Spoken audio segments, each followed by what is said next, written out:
Bonsoir à toutes, bonsoir à tous. Bienvenue sur Afrikeli TV dans ce nouveau numéro de votre rendez-vous citoyen du dimanche 10h10 face à Marian Ngombe. Le thème du jour de notre émission est Femmes dans l'informel, la force silencieuse du Congo. Aujourd'hui, nous mettons en lumière ces femmes de l'ombre, celles que l'on croise tous les jours sans vraiment les regarder. Elles n'ont ni bureau, ni titre, pas de salaire fixe et pourtant, elles contribuent à faire briller et faire tourner notre pays, le Congo. Les femmes dans l'informel. Chaque jour, elles sont sous la pluie, sous le soleil, dans nos rues, au marché, sur nos routes, un bac d'eau sur la tête, un plateau de fruits, un bébé dans le dos, un sac de manioc à vendre. Sans contrat de travail, elles sont pourtant le pilier des foyers entiers. Mères battantes, debout, elles font vivre leurs enfants dans un pays où l'eau est un luxe, où l'électricité joue à cache-cache, où l'État est souvent aux abonnés absents. Malgré cela, elles continuent, elles résistent, elles avancent. Alors, pour ce numéro d'aujourd'hui, on va donc recevoir Marian Ngombe, que vous connaissez déjà, qui est le président des ateliers citoyens du Congo. Bonsoir, Marian. Bonsoir, Vicvan. Comment vas-tu? Ça va, et toi-même, est-ce que tu vas bien? Très bien, merci. Bienvenue dans ce numéro aujourd'hui. Je ne suis pas seule. On va co-animer cette émission avec mon frère Espérance. Bonsoir, Espérance. Bonsoir, téléspectateurs d'Afrikeli TV, Batata, Bamama, Bandeko, mesdames et messieurs. Effectivement, comme on venait de le dire, ce soir, nous sommes avec notre acolyte habituel, le président de l'atelier citoyen du Congo, ACC, mon frère de bataille, mon camarade, si on peut dire ça ainsi, de conscience, monsieur le président. Bonsoir, Marien, comment allez-vous? Bonsoir, monsieur Keto. Ça va. Toujours un plaisir de se retrouver ici. Donc, ça va bien, écoute. Marien, ning tolba pe na lingala parce que monsieur Tosala on a lingala. Le long, moi, chaleur, il y a, hein. Moi, en plus, on va parler de la femme. Moi, ils ont gagné fort. C'est pile makasi. Donc, depuis tant on a profité, je me suis un peu baladé en pensant à l'émission. Mais là, moi, je sens moi pas si, toujours coup en terre. Faut émission, tout ça, là, en gros. Là, moi, il tout à moi, mikate, tout, mais ça viendra. Ça finira par arriver. Tout à fait. Et là, on est loco, Merci beaucoup, Espérance. Merci, Marien. Déjà, merci de me donner donc cette opportunité de pouvoir vous rejoindre ce soir. Alors, ce soir, notre thème parle donc de l'informel, du secteur informel au Congo-Brazzaville, notamment de ces femmes qui font donc briller notre pays en étant dans ce secteur-là.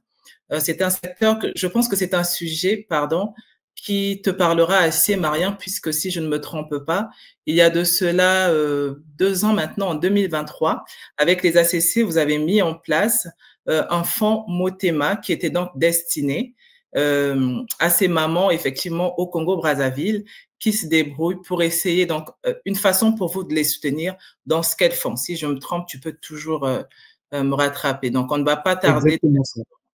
Voilà, on va pas tarder très longtemps et je vais directement passer à la première question du jour, qui est donc la suivante. Pour toi, qui est cette femme congolaise de l'informel? Peut-on dresser son portrait aujourd'hui? Peux-tu aujourd'hui nous dresser le portrait de la femme congolaise qui est dans l'informel? Alors, comment dresser le portrait de la femme congolaise dans le secteur informel? Ça touche tellement de monde que ça touche beaucoup de femmes qui ont des profils différents. Il y a malgré tous les éléments qu'on retrouve sur chacune de ces femmes-là. C'est souvent des femmes en zone urbaine ou périurbaine, parce que le secteur informel touche beaucoup ces zones urbaines ou périurbaines. C'est des femmes qui ont souvent une formation académique pas forcément poussée, et qui ont une intelligence sociale, excellente intelligence sociale, une résilience, et voilà, elles sont souvent d'un groupe socio-économique fragile, mais c'est des femmes c'est des femmes battantes, et qui au quotidien sont animées par l'envie de faire face aux au quotidien du Congo et c'est des femmes vraiment qui sont des sources d'inspiration. Donc, c'est des femmes plutôt modestes et qui ont une intelligence sociale. Très bien, merci beaucoup. Ma deuxième question va donc être comment expliquer que ce soit encore aujourd'hui des femmes qui soient le pilier, qui continuent d'être donc le pilier économique de nombreux foyers, souvent abandonnés d'ailleurs par l'État et même par les hommes. Alors, comment expliquer que ces femmes soient des piliers de nombreux foyers? Je crois qu'il y a un héritage un peu culturel. Le sujet de l'économie informelle, c'est un sujet forcément économique, mais c'est un sujet sociologique aussi. Quelle est la place des femmes dans la famille africaine? Elles sont souvent celles qui s'occupent du ménage, dans le sens nourrir tout le monde, s'assurer que les vivres sont disponibles pour faire à manger, veiller à la santé des enfants et du mari. Et je pense que c'est ça qui a continué. Et cette réalité sociologique s'est traduite par une réalité économique. C'est juste ça. Maintenant, c'est à nous, Africains, d'aborder l'économie informelle et ces réalités de ces femmes-là en fonction de nos réalités.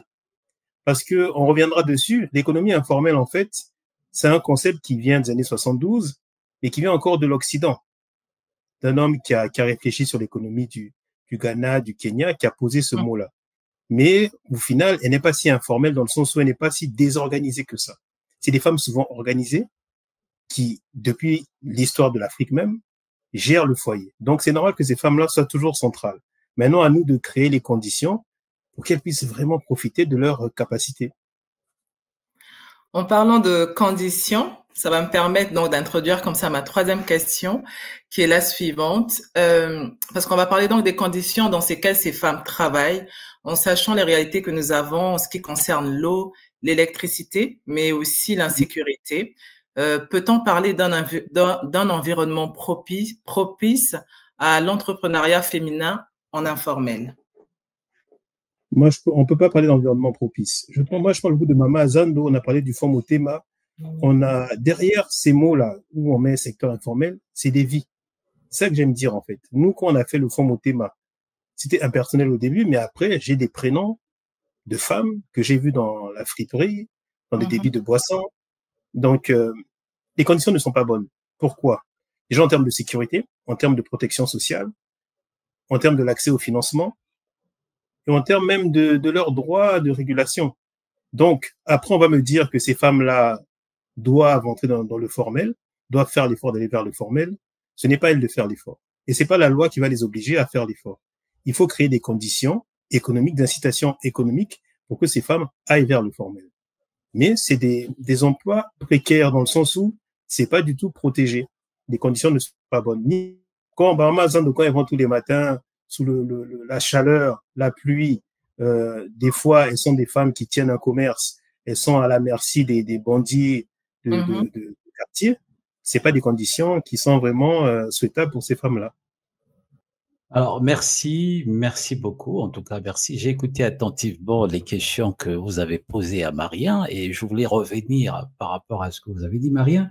C'est vrai que vous avez essayé d'expliquer, mais bon, comme on se connaît déjà et je sais que tu es un peu spécialiste parfois de beauté en touche, je voulais quand même revenir sur une question qui a été posée et je te demanderai là-dessus de répondre comme d'habitude avec beaucoup de franchise, Marien. Les gens, moi, en commençant par moi et surtout le peuple lambda, les femmes congolaises que vous venez de dire, d'autres qui sont dans des précarités, dans des situations difficiles, d'autres ont parfois du mal à comprendre les mots. Là, on parle de femmes informelles. Est-ce que tu peux nous expliquer correctement, normalement, logiquement, c'est quoi la femme informelle? Est-ce qu'il y a possibilité de le dire en lingala pour que nos mamans qui n'entendent peut-être pas bien le français puissent comprendre qu'est-ce qu'on entend par la femme informelle? Je vais aller les deux. Mais Linda, ça demande à affiner certains mots. Il y a des mots en lingala qu'il faut trouver. Mais il faut tout respecter Bango. Et c'est quelle femme? La femme du secteur informel, c'est nos mamans. Là, on a eu dans une approche assez occidentale, dresser un portrait social, mettre les gens dans des cases, mais tout le monde. Vous savez, il y a un exemple pendant la Covid, il y a des femmes qui avaient des emplois rémunérés dans le privé. Elles sont retrouvées à faire le marché elles sont parties vers avoir des états dans les marchés pour vendre des habits, des choses comme ça. Donc, c'est un secteur qui bouge. Et je pense que ça concerne toutes nos mamans. Et j'aime dire, on est africain, qu'on ait une approche africaine de ce sujet-là, qui est un sujet qui est toujours porté par les Occidentaux. Et donc, maman Zando, maman secteur informel, et ça, maman Nabisso. Ils ont la maman, il y a du voisin. Ce sont nos mères, tout simplement. C'est la femme qui tient les beignets à Rumbaka depuis des années, qui nous enseigne la longévité d'un business, qui nous enseigne la gestion des recettes, qui savent faire la différence entre le chiffre d'affaires et le bénéfice, sans aller à l'école. Mais elles ont cette notion-là. Sinon, elles ne dureraient pas. C'est les mêmes mamans qui vendent les côtes au même endroit depuis des années. C'est ça, les femmes du secteur informel. Et il y a des jeunes qui arrivent aussi. Des jeunes qui sont des cosmétiques, pédicure, manucure, souki. Il y en a qui ont même pas de lieu pour exercer. Elles se déplacent. C'est aussi ça le secteur informel. Maison en maison. Exactement. D'accord. Et Marie, tout à l'heure, effectivement, tu as commencé à expliquer un peu, je dirais, les conditions de travail de nos mamans, de nos sœurs, ces difficultés-là, et ça, il faut le dire. Tu as commencé un peu à parler de ça. Hein. Il faut le reconnaître que ces femmes-là vivent dans des conditions, ou travaillent dans des conditions difficiles, surtout dans un pays comme le Congo, là où il y a un manque d'accès à l'eau potable, coupure fréquente d'électricité. C'est quand même difficile lorsqu'on travaille, on veut essayer de nourrir un peu sa famille parce que le mari est parti ou n'assume pas correctement compte tenu du chômage au pays. Forte insécurité, tu venais de parler tout à l'heure. Des bébés noirs, des colonnas, des bandits, ça il faut le reconnaître, infrastructures précaires et absence de protection sociale. Est-ce que il y a le côté social vis-à-vis de l'État, par exemple? Cet environnement-là, s'il faut parler, est loin, très loin, et comme comme je venais de l'entendre tout à l'heure, très très loin d'être propice. Et ces femmes réussissent quand même malgré tout, grâce à leur courage, parce que maman, baba courageuse, hein, honnêtement, il faut dire des trucs, leur détermination. Et aussi, grâce à des conditions, même si les conditions sont pas vraiment favorables, mais c'est des battantes. D'où, je vais enchaîner directement sur ma question, Maria. Alors, après avoir essayé de regarder tout ça, quelles sont les activités les plus fréquentes dans l'informel chez la femme congolaise aujourd'hui? C'est quoi réellement quand on essaie de regarder, puisque tout à l'heure on venait de dire que tu avais mis un truc en place, je sais pas, et c'est à toi de me le dire parce que je suis en manque, c'est pour exprimer ma pensée dessus. C'était quoi que tu avais mis en place? C'est quoi les secteurs d'activité réellement pour les femmes congolaises d'aujourd'hui? Informel, bien sûr. Dans le secteur informel, il y a le secteur agricole. Il y a fonds d'agriculture urbaine et périurbaine. Après, ça se traduit par quoi dans les marchés? Comme Pilipili, elles vendent des arachides. Elles font aussi de la transformation, j'appelle ça primaire. Le manioc, foufou. On peut avoir des denrées alimentaires, mabouké, tout ça, toute cette filière-là. Elles sont dans différents secteurs dans l'informel. Même artistes, les chanteuses, les femmes de théâtre, même celles qui organisent des événements, c'est l'informel aussi. Elles sont dans ce secteur-là. Elles ont des débits de boissons, elles vendent des friperies. Donc, c'est assez large. Parce qu'il faut se rappeler que 90% de la création de l'emploi est dans le secteur informel. Donc, la quasi-totalité des emplois les plus récurrents se retrouvent dans l'informel. Et beaucoup sont tenus par les femmes. Les métiers qui échappent aux femmes, c'est les métiers où il y a une pénibilité, où il y a un effort physique à faire. Bon, là, on voit moins de femmes. Et encore. En tout cas, beaucoup d'activités, de professions reviennent vraiment à ces femmes-là. Qui font à peu près Maria, d'où ma question. Tu venais de nous dire 90% des emplois sont tenus quasiment, s'il faut le dire, par ces femmes-là, par nos mamans. Alors, ma question est un peu politique, sociale, et je mélange un peu tout ça. Alors, à partir de là, selon vous, est-ce que, ou je dirais tout simplement, l'État congolais reconnaît-il réellement l'apport de ces femmes à l'économie du pays, ou fait-il semblant de ne pas vraiment voir cette réalité? Généralement, l'État congolais voit les choses et commence toujours à initier. Mais là, on peut se plaindre quand même que l'État congolais réagit tardivement. Parce que je crois qu'il y a un salon sur l'économie informelle qui date de 2023, où notre ministre dit que c'est quand même le maillon fort de l'économie congolaise. Voilà, ça veut tout dire, c'est un état des lieux. Sauf qu'elle va plus loin, elle dit qu'il faudrait réguler ce secteur parce que on perd 3 000 milliards de francs CFA, ils échappent à la fiscalité. Et c'est là l'erreur, selon moi. Pourquoi je dis ça? Parce que ce n'est pas par la loi, par la coercition qu'on va faire que ces mamans-là, et comme là c'est plus englobant, elles ne parlent pas que des mamans, que ceux qui sont dans le secteur informel viennent dans le formel. Il faut des incitations économiques. Donc, il y a eu ce salon en 2023, 500 personnes, des invités, participation du PNUD. Les bailleurs sont toujours là. On compte beaucoup sur les bailleurs pour nous aider. Et c'est comme ça que ça marche partout en Afrique. Et après ça, ils nous ont fait en 2024 un plan, PND, PN, le plan national de l'économie informelle au Congo. Donc, toujours un plan limité dans le temps, 2024-2031 si je ne m'abuse. C'est bien. Maintenant, qu'est-ce qui va venir derrière? Est-ce qu'il y aura un cadre? Est-ce que les mamans vont accéder au crédit? C'est ça la question. La question, c'est de l'informel vers le formel, il y a deux sujets. Avoir un emploi décent et pérenne. Emploi décent, ça veut dire que vraiment c'est encadré. On a un contrat, protection sociale, et puis un emploi pérenne, c'est des emplois qui font que elles peuvent faire l'activité pendant de nombreuses années. Mais après, j'ai pas l'impression que les choses bougent particulièrement. L'Isola à Figa, ça peut être un sujet à part, c'est un sujet qui concerne l'informel parce que les fonds de garantie, c'est aussi la méthode pour amener des gens du secteur informel vers le formel. Il y a différentes choses. Donc, en fait, ce plan est finalement récent, c'est janvier 2024. Faut laisser le temps que le gouvernement travaille, mais rien n'est fait. Mais en Côte d'Ivoire, par exemple, faut toujours se comparer. Comparaison n'est pas raison, mais ça nous permet de voir des choses. Les choses bougent. Et on pourra voir pourquoi et peut-être s'en inspirer. Tout à fait. Donc, si je comprends bien par rapport à votre réponse, par rapport à ma question, bien sûr, on pourra dire que l'État reconnaît quand même effectivement cette partie informelle, mais c'est que cette reconnaissance ne se traduit pas toujours par des actions concrètes et suffisantes pour améliorer, je dirais, les conditions de travail de ces femmes. Des nombreuses femmes, tu venais de le dire encore tout à l'heure, continuent de faire face à des défis majeurs. Voilà. Et tout à l'heure, tu venais de le dire, tel que par exemple l'accès, manque d'accès au crédit. Je pourrais dire encore quoi, l'absence de protection sociale, on venait de le dire, des infrastructures inadéquates.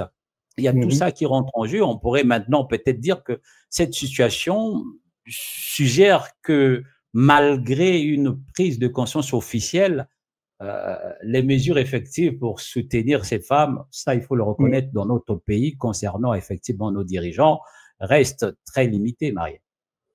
Le problème qu'on a, c'est qu'on aime repartir à zéro. Donc tout ça, loi, on va mettre en place des mécanismes, on va aller chercher des gens qui n'ont jamais rien fait. Dans l'agriculture, c'est pareil. Il y a des femmes qui font des choses, il y a des coopératives qui existent. Il faut s'appuyer sur ces coopératives-là. Il faut aller vers ces femmes-là, dire que voilà, qu'est-ce qui manque à ces femmes pour passer de l'informel au formel? La formation, un accompagnement, formation en gestion financière, formation en marketing pour faire la promo, formation aux nouvelles technologies, et surtout amener ces femmes à travailler ensemble. Parce que si l'État, le but c'est de dire, bon, ça la cabo quand t'as l'informel, bon, fout un impôt. Mais non, c'est quoi l'intérêt? On parle de l'homo economicus, c'est l'intérêt financier qui guide tout le monde. Et ces femmes dans le secteur informel, qui est un terme qui a été longtemps péjoratif, c'est des entrepreneuses, c'est des femmes d'affaires, c'est des commerçantes. Il faut les traiter comme ça. Si vous dites, au continent informel, pendant 3 ans, au foot à impoté, c'est les axes de réflexion en Côte d'Ivoire, c'est différent. Elle se dit donc, j'ai tout intérêt, mais au foot à impoté. J'aurais peut-être l'accès à des crédits, des microcrédits même. J'aurais peut-être un accompagnement en termes de formation. Et mais si vous voulez seulement, vous pensez seulement au fait que, 3 000 milliards à francs CFA, pour en faire quoi? Ça, c'est un autre sujet. Il faut des mesures incitatives, il faut des choses simples, même la promotion. On peut faire des prix, on dit, bon, là, on va célébrer cette année, comme chaque année, la femme qui s'est illustrée dans le secteur informel. Mama Zando, Ateki Mingi, ou qui s'est fait connaître. Voilà, ça incite. Quand vous incitez comme ça, après, vous les emmenez vers le formel par différentes raisons en disant que, au moni mama, au teki mikate, au teki bafriperi, au sepeni et simbi, mais, faut qu'on t'as formel, pas la nini, parce que, soit quand tu formel, on n'a pas marché à l'État. L'informel, t'as pas de marché de l'État. Voilà des arguments. Au côté, on doit marcher à l'État. Donc, vraiment, l'impôt, c'est pas un frein. Mais celui qui arrive à surmonter l'impôt, c'est un pas vers l'expansion. Et c'est comme ça qu'il faut mener les choses. On n'est pas doué sur ça. On est doué sur les effets d'annonce. Du coup, donc, je vais reprendre la main et nous allons passer à la 6e question qui est « En quoi l'informel est-il à la fois un refuge et un piège pour les femmes ?» Je le disais un peu, ça peut être un refuge si c'est comme une zone de confort. Il y a des femmes pour qui les secteurs marchent très bien dans le secteur informel, dans des friperies, il y en a qui vendent différents commerces, dans les cosmétiques notamment, même dans les produits vivriers, piments, tout ça, ça peut marcher. Sauf que il y a comme un plafond. Il y a un plafond de verre parce que on n'a pas accès à tous les clients. Et l'autre piège, c'est que il peut avoir des coûts de la vie, des accidents de la vie. Et sans protection sociale, sans protection même, on ne cotise pas pour ses retraites parce que finalement, un emploi nous nourrit aujourd'hui, mais continuera à nous nourrir normalement quand on a arrêté de travailler. Et c'est ça le système un peu de protection sociale. Et c'est ça qui manque. Et je pense que c'est important que les femmes comprennent ça.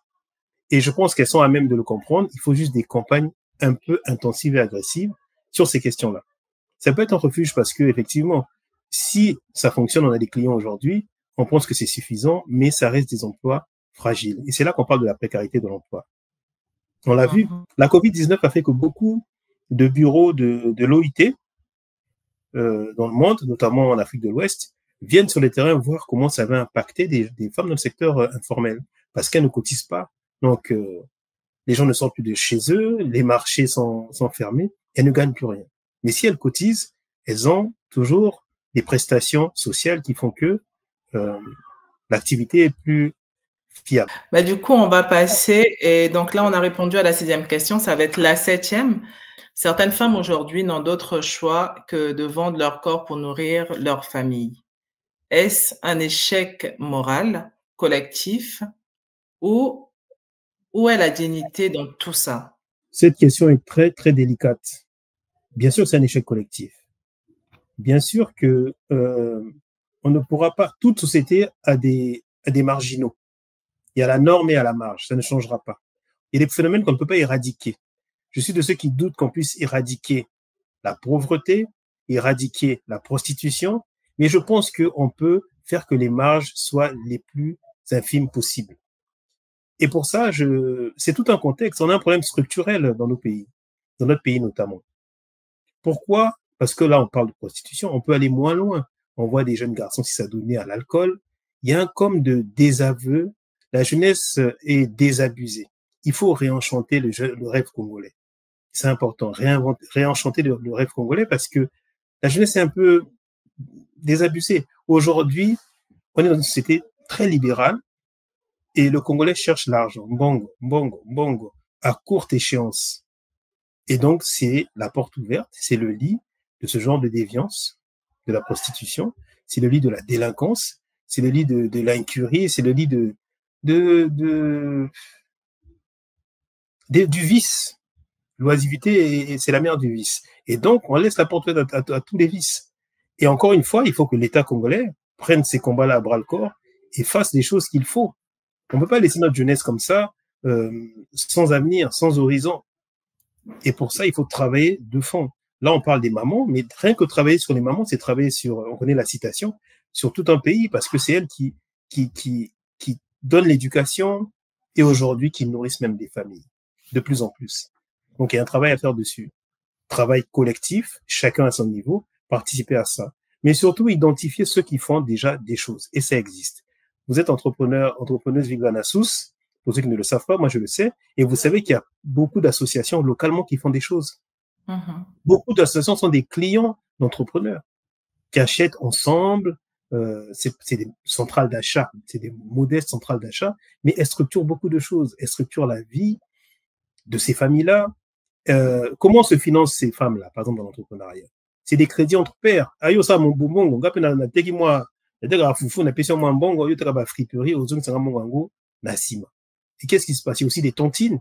Elles font beaucoup, j'allais dire, elles font beaucoup de tontines aussi pour se financer. Et là, ça échappe à l'État. Donc l'État parle d'un secteur, d'une économie informelle qui échappe à la statistique nationale et à la fiscalité.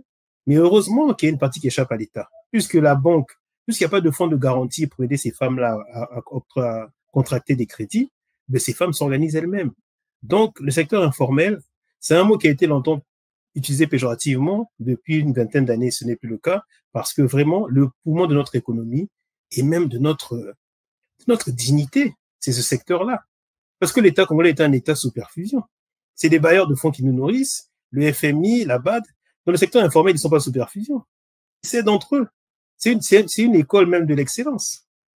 Moi, je pense qu'il faut s'inspirer d'elle et c'est un engagement collectif. Il faut aider, s'impliquer à hauteur que nous pouvons. J'ai des exemples que j'ai pu voir au Congo, des gens qui font de très belles choses. Mais on en parlera après, je pense. Je reviens sur l'échec. Est-ce que c'est quand même un sujet, c'est quand même un sujet qu'on pourra en parler un jour, et parce que c'est pas normal. Comment se fait-il dans un pays comme le Congo, nos mamans, nos sœurs, parfois baza obligés, ba ke noter kabanjoto na bango, pona ba essayer de faire vivre famille na bango. Au moins na parfois, moi na koli, en tout cas mama bolimbisanga akomi na mwa ba forme aza kitoko, papa zo salate, mama zo salate, azana baleki ya mibali ya basi ba mike bakendaka l'école, mboka na pe ba papa bazo diriger ba pervers moko ko sakana te. Donc à partir à Wanape, à Bibi, boye moi proviseur à Bengi, surtout Mikolo tout monde na ba réseaux sociaux, moi boye parfois obligé à céder, azongana moi 10 000, moi 20 000 nandako, asomba moi loso, asomba moi madesu, asomba moi pondu, aya nandako pona batutu balia. Oui, c'est effectivement un échec moral collectif, je le dis sans embâche. Quand des femmes sont contraintes à vendre leur corps simplement pour nourrir leur famille, cela révèle l'incapacité de la société et de l'État à assurer leur protection sociale et leur dignité humaine. La dignité dans ce contexte devient difficile à préserver car elle dépend du respect des droits fondamentaux et des conditions économiques et sociales décentes, malheureusement absentes pour beaucoup de nos mamans dans nos pays. Donc finalement, l'État congolais, ceux qui nous dirigent, ceux qui ont censé poser les jalons, bazo sala nini, ba bataliboso balandaka so bana mike wana. Marien, qu'est-ce que tu en penses dans un commentaire dans autosal? Non, il y a réalité. Je pense que tu as tout dit, c'est très clair et net. En fait, il y a un fléau au Congo qu'on ne dit pas assez. Et c'est ça qui crée tous nos problèmes. C'est la pauvreté. On le dit pas suffisamment. Le seuil de pauvreté, beaucoup vivent en dessous du seuil de pauvreté.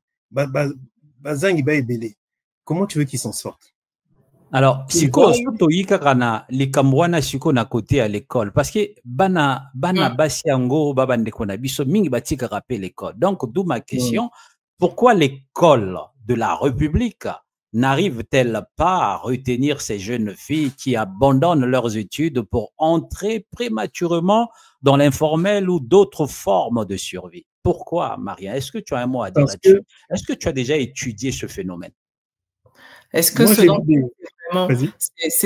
selon toi, excuse-moi, est-ce que c'est vraiment du fait de l'école ou c'est parce que déjà nos sœurs qui sont aujourd'hui à l'école, elles sont un peu sur cette vision où elles voient les grandes sœurs qui ont précédé avoir fait des longues études, avoir fini et aujourd'hui ne réussissent malheureusement toujours pas à trouver des emplois. Donc, qui finalement se mettent à entreprendre, que ce soit dans l'informel ou même de façon correcte, donc en suivant les règles comme il se doit. Est-ce que c'est cette raison qui les pousse, elles, très tôt à sortir déjà des bancs de l'école ou c'est vraiment parce que aussi au niveau de l'éducation, donc au sein de notre pays, les choses ne se passent pas comme il se doit? Il y a en fait un peu de tous ces sujets-là, effectivement. Mais j'aime rappeler une chose, c'est que l'éducation vient... Il y a trois cellules sociales qui éduquent. La famille, l'école et la rue. Il faut un équilibre entre ces trois choses. Et dans notre pays, l'équilibre a été faussé. L'école de la République est démissionnaire. Et je en veux pour exemple, on parle souvent de Brazza et de Pointe-Noire. Allez voir des villages où c'est des familles qui se cotisent pour payer des enseignants. Et quel enseignant? Parfois, c'est un prof, un instituteur d'école primaire qui va faire des cours de mathématiques à des gens au collège parce qu'il n'y a personne. L'école a failli au Congo. Des images circulent, je parle même pas des conditions matérielles dans lesquelles les gens apprennent. Encore ça. Mais même celui qui doit transmettre le savoir ne l'a pas. Et c'est les familles qui se cotisent pour ce savoir qui n'est pas non plus de la meilleure des qualités. Voilà. Et après, j'ai l'impression qu'aujourd'hui, oui, les réalités, c'est violent, hein, la pauvreté. Je le dis, c'est le mot. C'est très violent. C'est-à-dire que face à la pauvreté, plus on reste dans cette situation, plus des vertus tombent. Si on était contre le vol, après 3 mois, tellement la pauvreté elle est âpre, elle est forte, ben on commence à voler. Si on était contre le mensonge, moins de 6 mois de pauvreté, on commence à mentir pour s'en sortir. Et puis après, on arrive à des vices déplorables comme des jeunes filles qui, ben, pour vivre, donnent leur corps, on va dire ça comme ça. Et parfois, les parents, même si quand ils incitent pas, ils ferment les yeux parce que les pauvres n'ont pas de solution à donner à leurs enfants. C'est les parents qui se retrouvent désemparés. Donc, je refuse de condamner les parents. L'école a failli et le déséquilibre, il est là et la rue n'est pas fiable. La rue aujourd'hui. On revient toujours sur l'État. Dans ce cas, Marien, y a-t-il, je dirais, des mécanismes d'accompagnement concrets mis en place par les autorités locales ou nationales pour soutenir ces femmes? En quelques secondes, rapidement, on n'a même pas besoin de faire des commentaires là-dessus. J'ai mon avis là-dessus. Laisse parler. Moi, que je sache, il n'y a pas de mécanisme. Déjà, il faut travailler au système éducatif qui revienne, qui remplisse son rôle de base. Et puis après, les femmes subissent toujours des discriminations de genre. Donc, faut un travail dessus. Moi, je suis contre le ministère de la femme, Nini. C'est pas les ministères. On est trop sur le symbole. Mettons des moyens, approchons des associations de terrain. Elles existent pour accompagner ces femmes-là. J'ai vu une association qui s'appelle FAFA, Femmes d'Afrique, Femmes d'Avenir. Je crois que c'est porté par des femmes qui sont en Europe. Elles ont un budget de fonctionnement de 15 000 € par des donateurs. Elles ont fait la maison de la femme à Bakongo, la maison de la femme à Madibou. Elles accompagnent les femmes. Donc, que l'État arrête de vouloir centraliser, ils ne savent faire. Donc, où on approche le privé, il y a un maillage associatif qu'il faut insister, il faut ces associations-là. Et c'est elles qui vont faire. Il faut les soutenir. Elles ont l'expertise de terrain. Donc, voilà. Alors, dans ce cas, que peut faire concrètement l'État congolais pour transformer cette force silencieuse en force reconnue et structurée? Parce qu'on a l'impression que l'État est aux abonnés absents, Marie.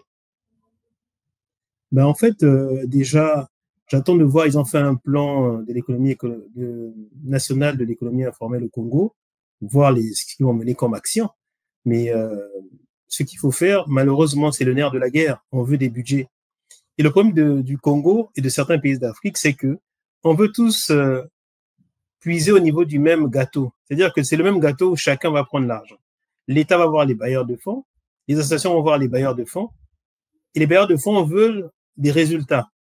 Les associations ont peu de moyens, donc n'ont pas la capacité de donner des résultats assez probants à ces bailleurs de fonds, donc n'ont pas l'argent. L'État congolais n'est pas fiable, et les bailleurs de fonds hésitent à donner l'argent, donc on n'a pas l'argent. Il faut que l'État travaille à laisser émerger des associations, des ONG qui puissent faire ce travail-là et voter des budgets pour allouer à ces actions-là. Ok, très bien. Bon, il y a l'État qui doit faire sa part, mais à côté de cela, puisque les femmes très souvent, comme on a pu le dire dans l'introduction, donc on pense que l'État est effectivement absent, mais on sait aussi que nombreuses de ces femmes, d'ailleurs, qui sont dans l'informel, sont souvent délaissées par les hommes. Donc aujourd'hui, moi, ce que j'aimerais savoir, c'est quelle est la part des hommes là-dedans, des pères, des hommes, de nos frères. Comment vous devez vous investir, comment vous pouvez accompagner nos sœurs, nos mères, celles qui sont dans l'informel?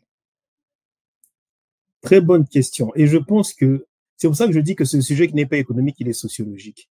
Parce que on peut pas parler de femmes dans le secteur informel sans rappeler le poids du patriarcat. On a des normes culturelles qui sont assez importantes, qui enferment les femmes dans certaines activités. Combien d'hommes, des fois, empêchent leurs femmes de s'épanouir? Et beaucoup de choses, de femmes, des fois, qui sont retrouvées à aller au marché parce qu'elles avaient des formations, parce que ce n'est qu'un exemple. Hein. Des hommes ont dit non, au salateur, bananandako, non, mambongo, mais après, ils perdent son emploi. Comme elle a arrêté sa formation très tôt, ben, elle essaie de trouver un moyen de nourrir sa famille. Voilà. À certaines, ça réussit très bien, mais parfois, ça montre qu'il faut laisser les femmes occuper pleinement leur place, que celles qui veulent aller travailler aillent travailler. Et aujourd'hui, c'est encore actuel. Hein. Même des jeunes qui ont moins de 40 ans, dès qu'ils ont une situation, entre guillemets, ne veulent pas que les femmes travaillent. Même celles qui ont des formations, qualifiés qu'eux-mêmes. Il y a déjà ce sujet-là. Et puis après, dans le secteur informel, il faut, oui, c'est une question de tout le monde, hein. Tout le monde doit s'impliquer. Déjà, à ce niveau-là, c'est pas mal. Le patriarcat est encore là. Et parce que je sais que quand on reçoit des femmes, même pour avoir des crédits dans des banques, je pense que la discrimination de genre existe en Afrique. Elle est vraiment installée en Afrique. Et je pense que on a beaucoup de témoignages, d'anecdotes, hein, ma solo est qu'on détourné, oui, prendre un crédit. Il y a trop de sujets comme ça. Il y a des femmes même qui abandonnent l'activité entrepreneuriale à cause de ça, à cause de la goujaterie des hommes. Il y a réalité dans beaucoup cas. Donc voilà, c'est un sujet qui concerne tout le monde, mais c'est un sujet sur le changement des mentalités. Alors, je vais poser la question rapidement parce que j'estime que c'est important que je puisse poser cette question. Marien, si le patriarche, le timonier, l'empereur pour les uns, pour ne pas dire le président actuel Dedi Sassou Nguesso, le président à vie, si le président Denis Sassou Nguesso, aujourd'hui, vous nommez ministre de la femme ou de l'économie, que feriez-vous en priorité pour ces femmes? D'abord, il faut nommer peu. Hein. D'abord, est-ce que tu vas accepter si le patriarche t'appelait? Je pense que ceux qui veulent, j'aime des fois répondre. Est-ce que tu accepterais si le patriarche t'appelait? Je te réponds. Moi, l'exercice du pouvoir m'intéresse. Mais je pense que ceux qui sont dans une démarche où on attend des nominations, c'est des gens qui sont spectateurs. Sans orgueil, moi je suis un acteur. Citoyen engagé, mais acteur. Et je pense que ce qui me correspondrait le mieux, c'est un mandat où le suffrage universel, c'est le Saint Graal pour moi. Parler à la population. Les nominations, c'est des destins qui se font et qui se défendent. Et moi, je suis de ceux qui aiment construire eux-mêmes leur destin. Humblement, hein. Donc, je pense que je réponds à la question. Maintenant, allons-y. Qu'est-ce qu'on n'a pas répondu à la question, Maria. Je vais reformuler ma question tout simplement et normalement. La question est simple et claire. Je laisse le timonier, je laisse effectivement l'empereur, je viens au patriarche pour ne pas dire tout simplement au président de la République, son Excellence Monsieur Denis Sassou Nguesso. Si aujourd'hui le président de la République, après avoir, parce qu'il est sûr et certain, Azana Fishnayo, après avoir étudié de gauche à droite, il a regardé, il a estimé, parce que souvent il a du mal aussi à changer son gouvernement, il a estimé que dans son gouvernement, il avait beaucoup des incompétents, des voleurs, mi-yibi, et qu'il a décidé de changer les choses du jour au lendemain. Et il pense à toi. Si le président de la République te nommait ministre de la femme, tout simplement ma question, puisqu'on parle de la femme et le sujet. Je vais te répondre. Moi, il y a un ministère qui n'a pas de sens pour moi, c'est le ministère de la femme. C'est comme le ministère de l'écologie. Donc, alors, ma question est simple. Si le président, avant de répondre à la question, si le président te nommait ministre, est-ce que tu vas accepter? Est-ce que tu vas dire oui? C'est de la politique fiction qu'on fait. Non, bah justement, c'est pas mauvais de faire de la politique fiction. C'est pas mauvais aussi parfois. Alors, à ce moment-là, j'aurais préféré, mon frère Keto, j'aurais préféré que tu me dises, si tu deviens président, qu'est-ce que tu fais? Parce que faire aligner son destin au destin d'une autre personne, c'est un peu petit. Tu crois me faire un compliment en me disant que si on m'appelle nommé ministre, c'est peut-être vexant pour moi. Allons jusqu'au bout de la politique fiction. Que j'ai vraiment les mains liées. Parce qu'au Congo, les ministres sont des pantins, n'ont pas les mains liées. Si tu veux que je propose quelque chose, mets-moi dans une situation où j'ai pas les mains liées, où je peux proposer des choses. Quelle serait cette situation? Marien, si le président te proposait, excuse-moi, si le président te proposait d'être ministre, est-ce que tu vas accepter? Non, ce n'est pas dans mes ambitions. Bon, alors, je laisse le président à côté. On va parler de la réalité. On laisse le président, on laisse son gouvernement. Je reformule ma question tout simplement. Si vous étiez aujourd'hui ministre de la femme ou de l'économie, que feriez-vous en priorité pour ces femmes? En priorité, je pense que je le tiens d'un homme qui m'a raconté une fois, dès qu'il a été nommé, il a été consulté tous les anciens ministres de son secteur. Je trouvais ça intéressant de savoir un peu les dossiers, on sent où. C'est important. La continuité de l'État, nous ne savons pas ce que c'est au Congo. Il faut consulter ceux qui ont fait avant. Mais moi, j'ajouterais à ça la consultation la plus importante, c'est consulter ceux qui sont concernés. Je parlais d'associations là. Il faut consulter toutes ces associations-là, les recevoir en grande pompe et les écouter. Pamama, nazu poste en bon, toto sala musala, opé sanga ba piste. Parlons de vos problèmes et de vos idées pour en sortir. Recueillir tout ça. L'histoire de la conférence nationale, c'est ça, hein, la consultation. Et même culturellement, on est un peuple de consultation. Je suis très surpris de voir que les gens se réveillent un matin, ah, tout ça, pour plaire à un tel. On va contre notre propre histoire. Notre histoire, c'est la consultation, le mbongi. J'ai appris quelque chose, le banc. Il y a un banc dans la culture zimbabwéenne où tu viens t'asseoir, une sorte de psychologue, conseil. Sûrement, les auditeurs connaissent ce principe-là, qui est aussi africain. Donc, même la psychanalyse, on a notre approche des choses. Consultant. Et de la consultation ne peut n'être que des pistes viables. Voilà. J'ai bien compris qu'effectivement, si aujourd'hui on te proposait, tu n'accepterais pas la proposition du président de la République parce que tu penses chaque matin comme Sarkozy en te rasant que tu seras président du Congo. Bon, Marien, j'ai une dernière question, on va vers la fin de notre émission.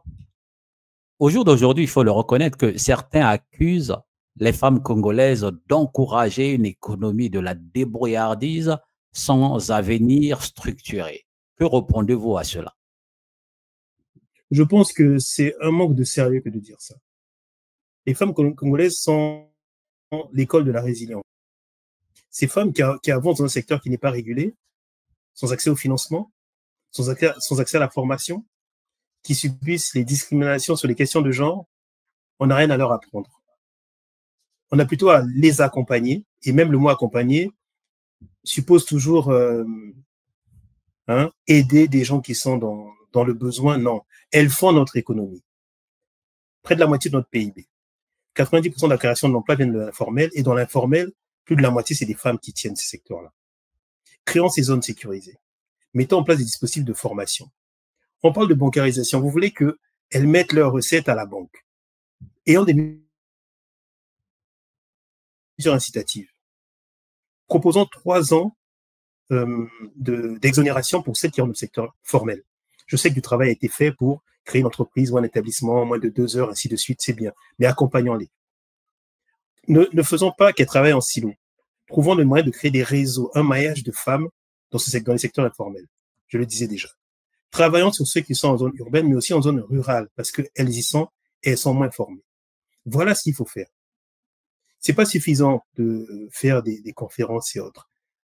Approchons l'OIT. L'OIT a c'est des bailleurs de fonds qui accompagnent des femmes dans différents secteurs sur la formation notamment. Si vous n'avez pas les ressources, trouvons les ressources à l'extérieur, mais travaillons à cela. Et donnons de la valeur à ces femmes-là. Je l'ai dit tout à l'heure, célébrons-les. Comment on les célèbre? Parlons de ces femmes-là. Mettons un visage sur les réussites du secteur informel. C'est ça. Ça va bien. Mettons-la en avant, parlons d'elles et accompagnons ces femmes-là. On a besoin de rôle modèles et dans ce secteur-là, il y en a. Moi, je voulais faire une conférence à Paris. Je voulais inviter, je finis sur ça. C'est un exemple, mais qui est important pour voir l'esprit de ma démarche. Je voulais inviter 2 mamans. Ma maman, il y a Zando, mais qui vendent à Château-Rouge. Une qui est dans le poisson salé. Elle avait une formation dans le RH et la truc dans le poisson salé, c'était plus, ça pouvait rapporter de l'argent. Elle avait du mal à trouver un emploi et elle avait structuré son business. Elle est encore là aujourd'hui. J'espère pouvoir la convaincre. Parce qu'il faut aussi que, c'est ça, si les modèles de réussite, c'est toujours les femmes qui ont été ministres, je ne sais trop quoi, ça ne marchera pas. On a eu le modèle des Mama Bands au Bénin, c'était pas mal. Ça donnait un peu une forme de fierté aux femmes autonomes et ainsi de suite.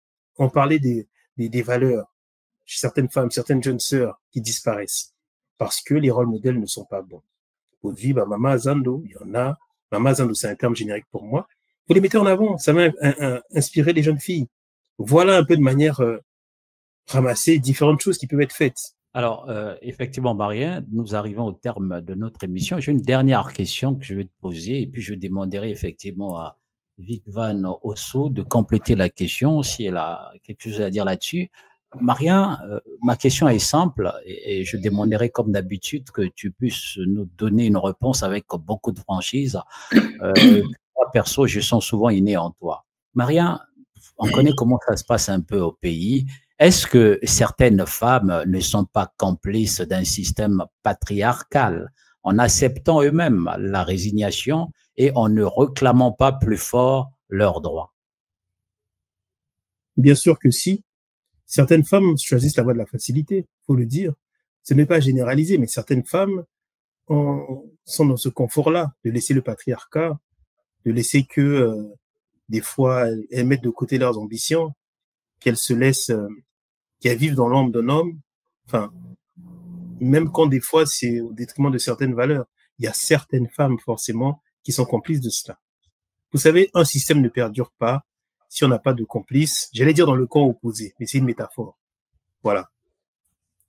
Merci à Marien, le président de l'ACC, toujours pertinent, engagé, passionné. Merci à vous, cher Vic Ousso, d'être venu pour la première fois sur Afrique TV. En tout cas, c'était très bien. Merci à vous également, chers téléspectateurs, pour votre fidélité à 10h10 face à Marien.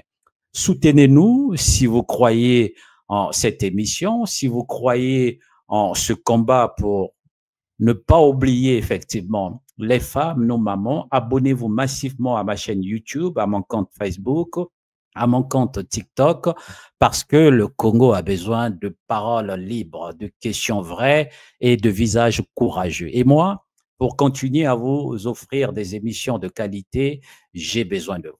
À dimanche prochain, même heure, même engagement. Au revoir et à très bientôt. Afrique TV.